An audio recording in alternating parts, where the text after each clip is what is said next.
Hi, welcome back മോണോമാർക്ക്. ഇന്ന് നമ്മൾ ഒരു ഫീമെയിൽ ഡോബർമാനാണ് എടുത്തിട്ടുള്ളത്. സെക്കൻഡായാണ് ആളെ ഔട്ട് സൈഡിലോട്ട് നമ്മൾ കൊണ്ടുവന്നിട്ടുള്ളത്. അപ്പോൾ നമുക്ക് ട്രെയിനിങ്ങിലോട്ട് പോകാം. ഓഫ് ലീഷ് ട്രെയിനിങ് ആണ് നോക്കിക്കൊണ്ടിരിക്കുന്നത്. ഇപ്പോൾ നമ്മുടെ 4ാമത്തെ ദിവസമാണ്.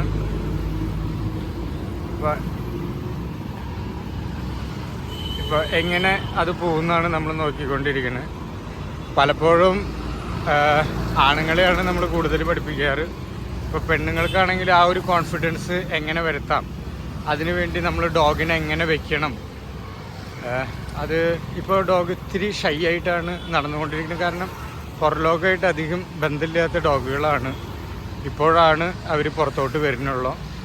അപ്പോൾ എങ്ങനെയാണ് മൂവ് ചെയ്യേണ്ടത്? ഇപ്പോൾ ഇങ്ങനെയൊക്കെയുള്ള ചാണകമൊക്കെ പോലെയുള്ള സംഭവങ്ങളൊക്കെ കാണുമ്പോൾ വേറെയുള്ള സ്മെല്ലുകളൊക്കെ കണ്ടാൽ അവിടെ മണപ്പിച്ച് നിൽക്കുക, അവിടേക്ക് മൂത്രം ഒഴിച്ച് പോവുക, ആ ബിഹേവിയറിങ്ങുകളൊക്കെ എങ്ങനെയാണ് കറക്ഷൻ ചെയ്യേണ്ടത്, അങ്ങനെയൊക്കെയുള്ള കാര്യങ്ങളൊക്കെയാണ് ഈ ഓണേഴ്സിന് നമ്മൾ കൂടുതലായിട്ട് പഠിപ്പിച്ചു കൊടുത്തിട്ടുള്ളത്. പിന്നെ മൂവ് ചെയ്യുമ്പോൾ നമ്മളൊക്കെ പ്രൊഫഷണൽ ആൾക്കാരൊക്കെ ട്രെയിൻ ചെയ്തുകൊണ്ടിരിക്കുമ്പോൾ എപ്പോഴും ഷൂ അങ്ങനെയൊക്കെയുള്ള കാര്യങ്ങളൊക്കെ ഇടും. ഇങ്ങനെ ചെരുപ്പിട്ട് ചെയ്യണത് അത്രയ്ക്ക് നല്ലതല്ല, വീഴാനുള്ള ചാൻസസ് കൂടുതലാണ്. ഡോബർമാനൊക്കെ ഇങ്ങനെ ക്ലോസിലാണ് ഇപ്പോൾ വേറെയുള്ള ഡോഗുകളൊക്കെ വരുന്ന സമയത്ത് ഓവർ ഗുഡ് ഗേൾ കം அந்த டைமில் அந்த மாதிரி டாக்ஸ் வரும்போது இனஃப் சொல்லிட்டு கொண்டு போகணும். നമ്മൾ அங்கே போவாது. இனஃப் அட்வான்ஸ்டு கமாண்ட் சொல்லணும். Good girl, enough, good girl. அப்போ அவருக்கு அங்கே ஃபோக்கஸ் இட்டுட்டே இருக்குன்னு நமக்கு தெரிஞ்சுன்னா இனஃப் கம் கியூட் அந்த மாதிரி கேஷுவலாக ஒன்றும் மிண்டாமல் நம்ம போயின்னா இவர் ஏதாவது முன்னாடி அவர் ஏதாவது ஓடிய மாதிரி ஏதாவது பண்ணுவேன். அப்போ இனஃப் அது அங்கே ஃபோக்கஸ் இட்டுட்டே இருக்கு டாகுன்னு நமக்கு தெரிஞ்சுன்னா நம்ம இனஃப் கேஷுவலாக கம் கியூட் அந்த மாதிரி சொல்லிடணும்.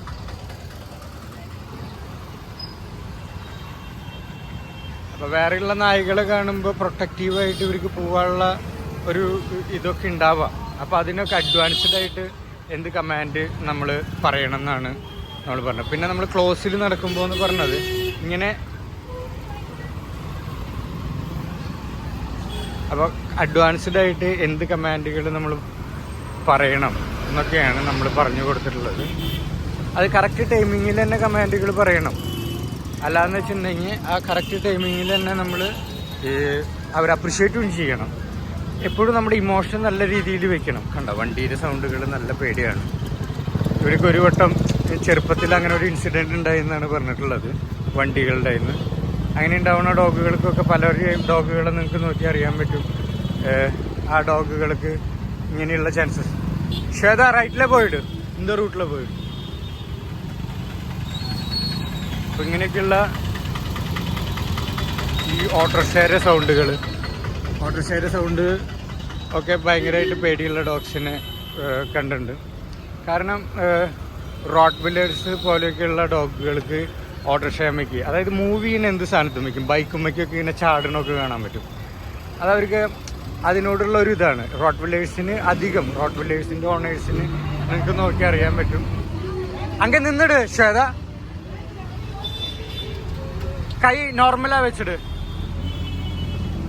കൈ നോർമലാ വെച്ചിട് ശ്വേത, കൈ ഹാൻഡ് നോർമൽ. അപ്പോൾ ഈ 2-3 ഡേയ്സിൽ തന്നെ ഇത് എക്സ്പീരിയൻസ് ചെയ്യുമ്പോൾ അവർക്കൊരു ഭയം ഉണ്ടാവും. അപ്പോൾ അത് നമ്മൾ എക്സ്പീരിയൻസ് ചെയ്യിപ്പിച്ചിട്ട് അവരെ കോൺഫിഡൻസ് ബിൽഡ് ചെയ്യിപ്പിക്കണം. വേറെയുള്ള ആൾക്കാർ പേടിപ്പിക്കും. ആ ഒരു കോൺഫിഡൻസ് ബിൽഡിങ് ആണ് നമ്മളെ കൊണ്ട് സാധിക്കുക. അത് ഒരിക്കലും ഇതൊരു തിയറി ക്ലാസ്സിൽ കൂടെ റെഡി ആവുന്നതല്ല. ഗുഡ് ബേബി, കോൺഫിഡൻസ് കൊഞ്ചം കമ്മിയായി, അതിനാലതാ ഗുഡ് ഗുഡ് ബേബി കം പോയിട്ട് നോർമൽ. ഓ, ഒരു ബൈക്കുകാരൻ വീണു. നോർമലാ പോയിട്ട് ശ്വേത, നോർമലാ. കൈ അത് മേലെ വെക്കാതെ, കൈ അതുക്ക് മേലെ വെക്കാതെ, ടച്ച് பண்ணாத. ഇനഫ് சொல்லியா போதும். നമ്മളതാ വോയിസാൽ അപ്രിഷിയേറ്റ് பண்ணணும். ഇനഫ് ബബു പോയിട് ശ്വേത, വോയിസാൽ അപ്രിഷിയേറ്റ് பண்ணிடு. Good good. அவளோக்கிட்ட பேசி பேசி போயிடு.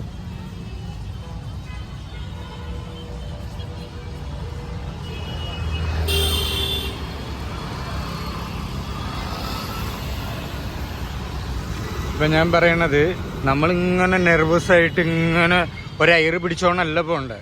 ക്യുക്ക് சொல்லிடு ஷோதர் ക്യുക്ക് വേറെ சொல்லு നീ വിരലേന ഒരു വാട്ടി വേറെ சொல்லு പലപ്പോഴും ഇനഫ് சொல்லு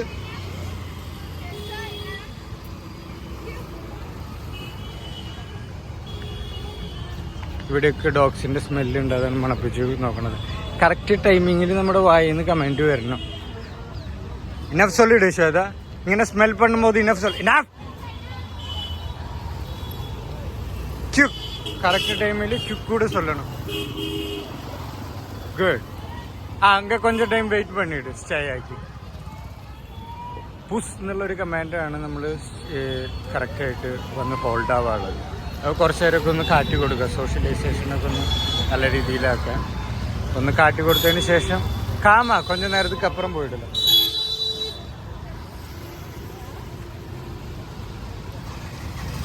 അവരുടെ അടുത്തൊന്ന് സംസാരിച്ച് കാഷ്വലായിട്ട് വേണം നമ്മൾ പോകാൻ വേണ്ടിയിട്ട്. ഇനി കാഷ്വലാ ഫ്രീയാ ക്യുക്ക് சொல்லிட்டு പോയിട്. ഓവറാ പോയിനാ ഇനഫ്, വിരലേന ക്യുക്ക്, പക്കത്തിൽ വന്നാ ഗുഡ് ഗുഡ് ഗുഡ്. വോയിസാൽ അപ്രിഷിയേറ്റ് പണി ഇവളോട് ഏതാവത് പേശിട്ട് പോയിട്. ക്യുക്ക് ഒരു ഫ്രണ്ട് മതി. അതായത് ഭയങ്കര റഷുള്ള ഒരു സ്ഥലത്ത് കൂടിയായിട്ടാണ് നമ്മൾ എക്സ്പീരിയൻസ് ചെയ്തത്. എന്തായാലും ഷേതേരെ കോൺഫിഡൻസിന് இந்த மாதிரி ஸ்மெல் பண்ணும்போது ഇനഫ് சொல்லணும். That's not good. സ്നിഫ് കറ വേറെ ഡോഗ്സോടെ സ്മെല്ല് ഇനഫ് சொல்லி ക്യുക്ക് ബേബി அந்த மாதிரி பேசிட்டு നമ്മൾ ഒരാൾ പോകുമ്പോൾ അത് വാടാ அந்த மாதிரி சொல்லலே, വാടാ വാ വാ വാ ഗുഡ് ഗുഡ് அந்த மாதிரி കാഷ്വലാ ഗുഡ്. ഡോഗ് കൂടെ ഡോഗ് ഇതും ആദ്യമായിട്ടാണ് കണ്ടുകൊണ്ടിരിക്കുന്നത്. അപ്പോൾ അവർക്ക്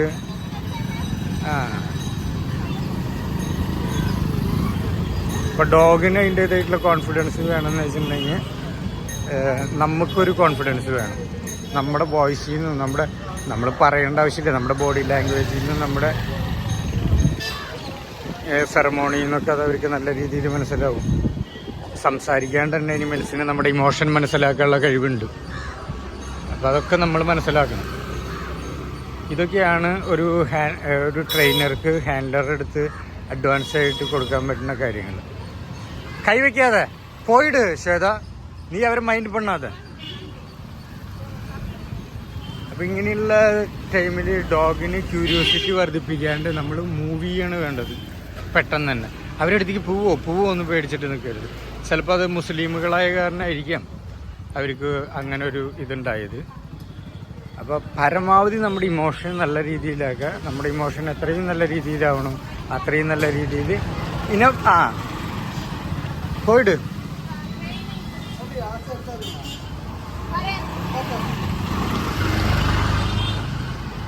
നമ്മുടെ കൈ എത്രത്തോളം അതിനെ പിടിക്കാൻ പോകണം അത്രത്തോളം ഡിസ്റ്റൻസ് കീപ്പ് ചെയ്യും. നമ്മൾ എത്രത്തോളം അങ്ങോട്ടേക്ക് ഡോഗിന് ഇതാക്കണം. പിന്നെ കാല് വയ്ക്കുന്നത് നല്ലപോലെ ശ്രദ്ധിക്കണം, വീഴാനുള്ള ചാൻസസ് കൂടുതലാണ്. കാല് നല്ല സ്ട്രോങ് ആയിട്ട് വയ്ക്കണം. ഇനഫ് ആയിട്ട് വരുമ്പോൾ കയ്യാലെ തട്ട വേണം. ഗുഡ് ഗുഡ് വോയിസാലെ ചൊല്ലിയാ പോതും. കൈ കൊണ്ട് തട്ടി ഗുഡ് ഗുഡ് കൂടെ ചൊല്ലിട് ശ്വേത. அந்த மாதிரி നിൽക്കുമ്പോൾ ഗുഡ് ഗുഡ്.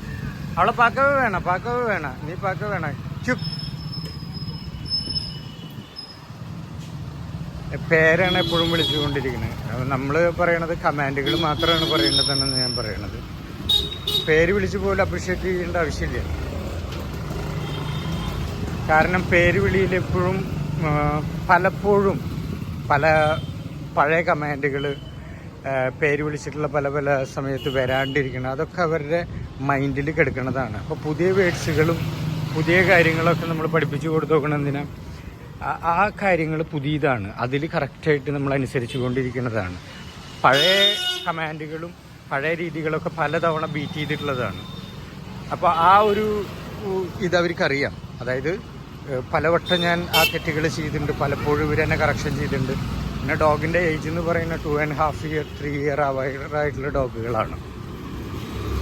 അപ്പം അതും കൂടി ഒരിക്കലും അവരൊരു മണ്ടന്മാരല്ല, നമ്മൾ വിചാരിക്കുന്ന പോലെയല്ല ഡോഗ്സിന് ബുദ്ധിയില്ല എന്ന് ഒരിക്കലും വിചാരിക്കരുത്. അഡ്വാൻസ്ഡ് ബുദ്ധിയുള്ള ഡോഗ്സാണ്. നല്ല ബ്ലഡ് ലൈൻ ഡോഗ്സ് എന്ന് പറഞ്ഞാൽ നമുക്ക് ചിന്തിക്കാൻ പോലും പറ്റില്ല. നല്ല രീതിയിൽ ട്രെയിൻ ചെയ്തെടുത്തിട്ടുണ്ടെങ്കിൽ ഒരു ഹാഫ് ഹ്യൂമണായിട്ട് മാറും. ഹാഫ് ഹ്യൂമൻ്റെ പോലെ അവർ തിങ്ക് ചെയ്യും.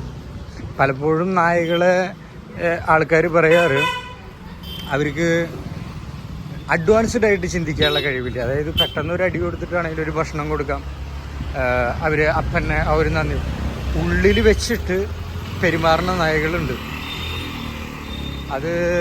അത് മനസ്സിലാക്കിയാൽ അറിയാൻ പറ്റില്ല. അപ്പം ഇങ്ങനെയുള്ള നായകൾ വരുമ്പോൾ ഇനഫ് ചൊല്ലിട്ട് നോർമലാണ് പോയിട്ട് ശ്വേത നോർമൽ. അപ്പം ഇങ്ങനെ ട്രിഗർ ആവുന്നിട്ട് ഡോഗുകൾ വരുന്ന സമയത്ത് നമ്മുടെ ബോഡി ലാംഗ്വേജ് കാര്യങ്ങൾ മാറിയിട്ടുണ്ടെന്ന് വെച്ചിട്ടുണ്ടെങ്കിൽ ഡോഗ് പെട്ടെന്ന് തന്നെ അറ്റാക്ക് ചെയ്യാനുള്ള ചാൻസസ് കൂടുതലാണ്. അപ്പോൾ നമ്മൾ കാഷ്വലായിട്ട് എങ്ങനെ നടന്നു പോകണോ അങ്ങനെ തന്നെ നമ്മൾ നടന്നു പോകണം. ഒരിക്കലും നമ്മുടെ ഇമോഷൻ ഉള്ളിൽ നിന്ന് പോലും അങ്ങനെ വന്നാൽ നമ്മളത് കൺട്രോൾ ചെയ്യണം എന്നാണ് ഞാൻ പറയുന്നത്. ഉള്ളിൽ നിന്ന് പോലും ആ ഒരു ഇത് വന്നിട്ടുണ്ടെങ്കിൽ നമ്മുടെ ബോഡി ലാംഗ്വേജിൽ അത് പെട്ടെന്ന് തന്നെ പ്രതിപാദിപ്പിക്കാൻ പാടില്ല. പ്രതിപാദിച്ചാൽ പെട്ടെന്ന് തന്നെ അവർക്ക് മനസ്സിലാവും. ഉള്ളിൽ നിന്നുള്ള ഫെറമോണിൽ നിന്ന് തന്നെ അവർക്ക് മനസ്സിലാവുന്നത് അവർ ക്യാച്ച് ചെയ്യണമായിട്ടും ആ ഒരു ഇൻസിഡൻറ്റിൽ ചിലപ്പോൾ ക്യാച്ച് ചെയ്യില്ല. അതിൻ്റെ ഒപ്പം തന്നെ മൂവിങ് നടത്തണം. മനസ്സിലായില്ലേ? നമ്മൾ മൂവ് ചെയ്തിട്ട് പോകണം അവിടെ നിന്ന്. അതൊരു ട്രിഗർ ആക്കണ പോലെ ഇങ്ങനെ അവിടെ നിൽക്കരുത്. ഡൗട്ട്ഫുള്ളി ആയിട്ട് അതിൻ്റെ പേര് പറഞ്ഞ് അവിടെ നിൽക്കരുത്. കമാൻഡ് പറഞ്ഞ് അങ്ങോട്ട് പോകണം. ഇങ്ങനെ പേടിച്ചിട്ടൊക്കെ ഓരോ ആൾക്കാർ പല സൗണ്ടുകളൊക്കെ ഉണ്ടാക്കുമ്പോഴൊക്കെ ഡോഗുകൾ അങ്ങോട്ടേക്കുള്ള മൂവ്മെൻറ്റ്സിനുള്ള ചാൻസസ് വളരെ കൂടുതലാണ്.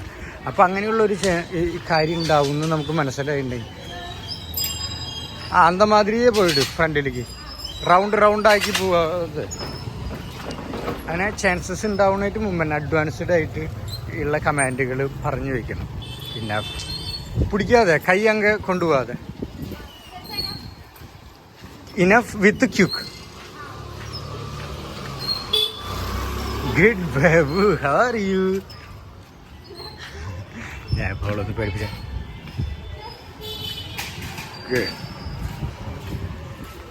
ഞാൻ ഒന്ന് പേടിപ്പിച്ച് കൊടുത്തതാണ്.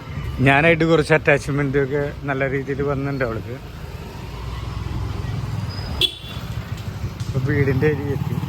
ഇങ്ങനെയുള്ള ബൈക്കുകളുടെ പെട്ടെന്നുള്ള സൗണ്ടുകൾ, ചില ബൈക്കുകളുടെ സൗണ്ടുകൾ, ഇവരേത് ബൈക്കാണാവോ അന്ന് ഇടിച്ചിട്ടുണ്ടാവുക, അതൊക്കെ ഡോഗുകൾ നല്ല രീതിയിൽ മൈൻഡിൽ വയ്ക്കും. ഈ ഒരു വാക്കിങ് കഴിഞ്ഞിട്ട് ഷെയർ എക്സ്പീരിയൻസ് ഫ്രീ സൊല്ലിട്ട് ഫ്രീ നീ കൂടെ മൂവ് പണിയിടും കൊഞ്ചം. ഇതിനായിട്ട് മുമ്പ് തന്നെ ഫ്രീ എന്ന് പറഞ്ഞിട്ട് നമ്മൾ മൂവ് ചെയ്യേണ്ടതായിരുന്നു. ഫ്രീ കമാൻഡ് അതെങ്ങനെയാണെന്ന് ഞാൻ കറക്റ്റായിട്ട് പിന്നീട് കാട്ടിത്തരാം.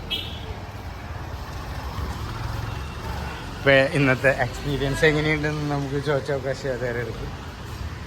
ഇത് ഇപ്പോൾ ഇവിടെ എവ്വളോ ഡേയ്സ് ആയിരിക്കും നമ്മളിപ്പോൾ വാക്കിംഗ് സ്റ്റാർട്ട് பண்ணிட்டு?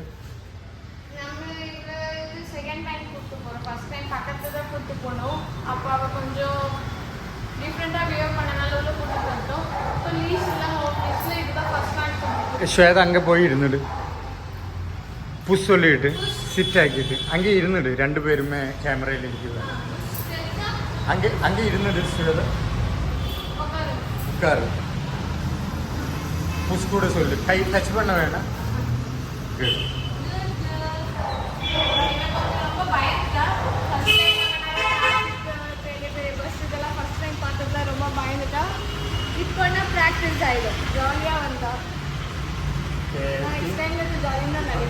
இந்த வீடியோ ஷேதை பார்த்தா தான் ஷேதைக்கு நல்லா தெரியும் எப்படி நீ மூவ் பண்ணி இருக்கு, எங்கே கரெக்ஷன் வேணும் எல்லாமே இந்த வீடியோ நீ பார்த்தீங்கன்னா இது எனக்கு சென்ட் பண்ணிங்கன்னா நம்மளோட யூடியூப் சேனலில் கூட போட்டுடலாம். அப்போ நிறைய ஆளுகளுக்கு அது யூஸ்ஃபுல்லாக இருக்கும்.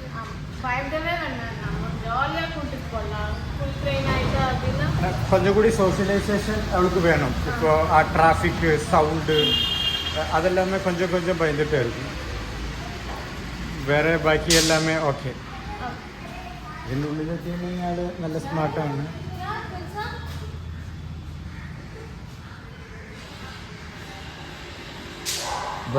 ഞാൻ പറയണത് ഇവരുടെ അടുത്ത് ആ സൗണ്ട് പല സൗണ്ടുകൾ പല കാര്യങ്ങളൊക്കെ എക്സ്പീരിയൻസ് ചെയ്താൽ മാത്രമാണ് അവർക്ക് മനസ്സിലാവുള്ളൂ. ഇപ്പോൾ മുമ്പൊന്നും ഇങ്ങനെ ഗേറ്റ് തുറന്നിട്ട് ഒരാൾക്കാർ വരാൻ സമ്മതിക്കില്ല. അപ്പനെ പോവും അങ്ങനെയാണ്. അപ്പോൾ ഈ വീഡിയോകൾ കണ്ടിട്ട് നല്ല രീതിയിൽ മനസ്സിലാക്കിയെടുക്കുക. നല്ല രീതിയിൽ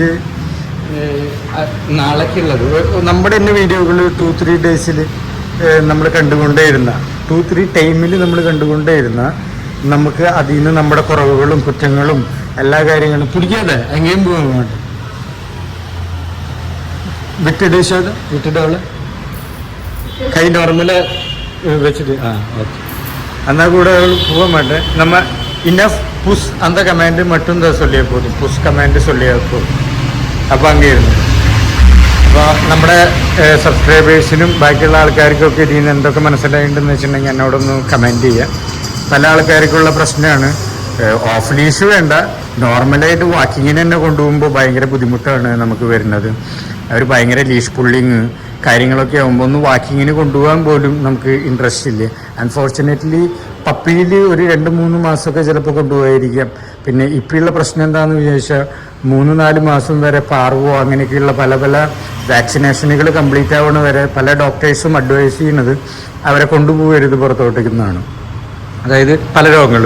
അപ്പോൾ ആ ഒരു 4 മാസം കഴിഞ്ഞിട്ട് പിന്നെ അവർക്ക് ആ ഹൈ ക്വാളിറ്റി ബ്ലഡ് ലൈനും ഹൈ എനർജറ്റിക് ആയിട്ടുള്ള ഡോഗുകളെ കൊണ്ടിട്ട് പുറത്തോട്ട് കൊണ്ടുപോകുമ്പോൾ അതവർക്ക് ഹാൻഡിൽ ചെയ്യാൻ ബുദ്ധിമുട്ടാണ്. ശാരീരികപരമായിട്ടും മാനസികപരമായിട്ടും അവരെ ഇറിറ്റേഷൻ ചെയ്യുകയാണ്. അപ്പോൾ അതുകൊണ്ട് പലപ്പോഴും പിന്നീടുള്ള ടൈം പീരീഡിൽ പല ആൾക്കാർക്കും ജോലി തിരക്കായിട്ടോ പല പല സ്ഥലം മാറ്റങ്ങളായിട്ടോ പല പല കാര്യങ്ങളായിട്ട് അവർക്ക് ആ ഒരു 6 മാസത്തിൻ്റെ ഉള്ളിൽ സോഷ്യലൈസേഷന് ചെയ്യാൻ പറ്റിയില്ലെങ്കിൽ പിന്നീട് അതൊരു ഫിക്സാക്കി മാറ്റും. അതൊരു ഫിക്സ്ഡ് ആയിരിക്കും അവരുടെ മൈൻഡിൽ. പിന്നീട് അത് കറക്ഷൻ ചെയ്യാന്ന് പറഞ്ഞാൽ ഇത്തിരി ബുദ്ധിമുട്ടുള്ള കാര്യമാണ്. അപ്പോൾ പലർക്കും ആ ഒരു എല്ലാ ഓണേഴ്സിനും വളരെ ഇഷ്ടമുള്ളൊരു കാര്യമാണ് ഇവരെ വാക്കിങ്ങിനൊക്കെ കൊണ്ട് mentally physically human being next level ആയി മാറാൻ പറ്റിയ ഒരു എക്സസൈസും ബോണ്ടിങ്ങും ഒക്കെയാണ് ഈ ഒരു ഇത്. പക്ഷേ സാഹചര്യങ്ങളും സന്ദർഭങ്ങളും വളരെ ബുദ്ധിമുട്ടവർക്ക് ഉണ്ടാക്കുന്ന കാരണമുണ്ട്. മാനസികമായിട്ടും ശാരീരികപരമായിട്ടും ബുദ്ധിമുട്ടുണ്ടാക്കുന്ന കാരണമുണ്ട്. പിന്നെ പല ഔട്ട്സൈഡേഴ്സിനും അത് കാണുമ്പോൾ അവരെന്ത് വിചാരിക്കും. നല്ല രീതിയിൽ നടക്കുന്ന ഒരു ഡോഗാണെങ്കിൽ പലർക്കും എൻ്റെ എക്സ്പീരിയൻസിൽ നിന്നാണ് ഞാൻ പറയുന്നത്. പലയിടത്തും നമ്മൾ ഓഫ് ലീഷ് ട്രെയിനിങ് ചെയ്ത് കൊടുത്ത് കഴിയുമ്പോൾ പിന്നീട് ഓഫ് ലീഷിൽ തന്നെ കൊണ്ടുപോകേണ്ട ഒരു വാക്കിങ്ങിനൊക്കെ കൊണ്ടുപോകുമ്പോൾ നല്ല രീതിയിൽ ആ ഡോഗുകൾ നടക്കുമ്പോൾ പലപ്പോഴും ഓഫ് ലീഷിലും കൊണ്ടുപോകുമ്പോൾ അവർ ജോഗിങ്ങിനൊക്കെ പോകണം. അവിടെ അവരുടെ ടീമിലും പഴയ ആൾക്കാരൊക്കെ പറയും നല്ല രീതിയിലാണ് നടക്കുന്നുണ്ട്. ഇപ്പോൾ അവർക്കൊരു ഇൻട്രസ്റ്റാണ് പോകാൻ വേണ്ടിയിട്ട്. 4 ആൾ കാണുമ്പോഴാണെങ്കിലും അവർക്ക് കാറ്റും. ഇതൊരു വലിയൊരു ഇതായിട്ട് ഞാൻ പറയല്ല കേട്ടോ. നമ്മുടെ ഒരു പുതിയൊരു ബൈക്ക് വാങ്ങുമ്പോൾ നമ്മൾ ആദ്യം കുറച്ച് ദിവസം അത് കുളിപ്പിക്കാനും അത് നല്ല രീതിയിൽ കഴുകാനും ഒക്കെ ഇരിക്കില്ലേ, നമ്മൾ കൊണ്ടുപോയില്ലേ. ഒരു പുതിയൊരു കാറ് വാങ്ങിച്ചാൽ നമ്മൾ ആദ്യത്തെ കുറച്ച് ദിവസം നല്ലപോലെ കഴുകാനും അത് കൊണ്ട് നടക്കാനും. പിന്നീട് നമ്മൾ പുതിയൊരു കാറ് വാങ്ങുമ്പോൾ അവിടെ വെക്കും. ഒരു ഇൻട്രസ്റ്റ് ആണ് ഇത്. പക്ഷേ ഇതൊരു ലൈവ് സ്റ്റോക്കാണ്. ലൈവ് സ്റ്റോക്കുമുള്ള എക്സ്പീരിയൻസും ബോണ്ടിങ്ങും ഒരു വേറെ പോലെയാവും. അത് നമ്മളെ ശാരീരികപരമായിട്ടും മാനസികപരമായിട്ടും നല്ല രീതിയിൽ വളർത്തും എന്ന് മാത്രമല്ല മറ്റു പലർക്കും അതൊരു ഉപകാരമായിരിക്കും. ഇങ്ങനെയും ഡോഗ്സിനെ നമുക്ക് കൊണ്ടു നടക്കാം, ഇങ്ങനെയും ട്രെയിൻ ചെയ്ത് കൊണ്ടു നടക്കാം. എത്രയോ സ്ട്രേ ഡോഗുകൾ നമ്മുടെ പുറത്ത് ഇങ്ങനെ കിടന്ന് നടക്കുന്നുണ്ട്, നല്ല രീതിയിൽ കിടന്ന് നടക്കുന്നുണ്ട്.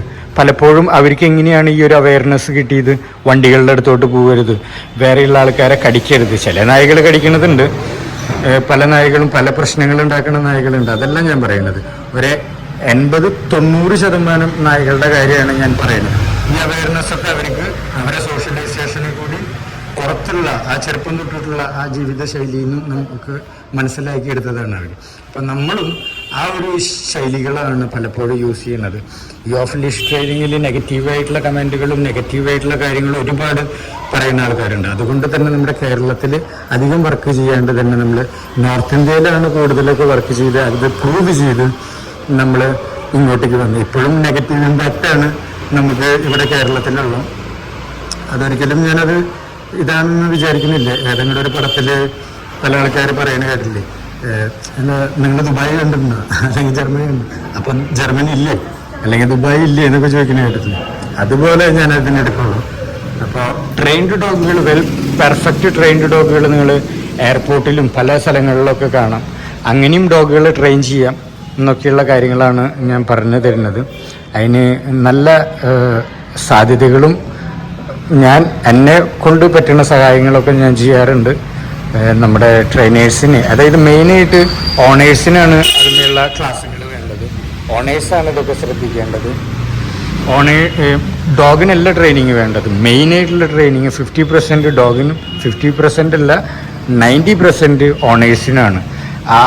ഞാൻ എപ്പോഴും അഡൽട്ട് ഡോഗുകൾ ട്രെയിൻ ചെയ്യുമ്പോൾ അവരുടെ ബിഹേവിയറിങ്ങുകൾ എങ്ങനെയുണ്ട് അതൊക്കെ വാച്ച് ചെയ്തിട്ട് എവിടെയൊക്കെ ഡോഗ് കയ്യിൽ നിന്ന് പോകാനുള്ള ചാൻസസ് ഉണ്ട്, എവിടെയൊക്കെ ഡോഗുകൾക്ക് ഡിസ്ട്രാക്ഷൻ ആയിട്ട് നമുക്ക് അപകടങ്ങൾ പറ്റാം, അതൊക്കെയാണ് അവർക്ക് മെയിനായിട്ട് പറഞ്ഞു കൊടുക്കുക.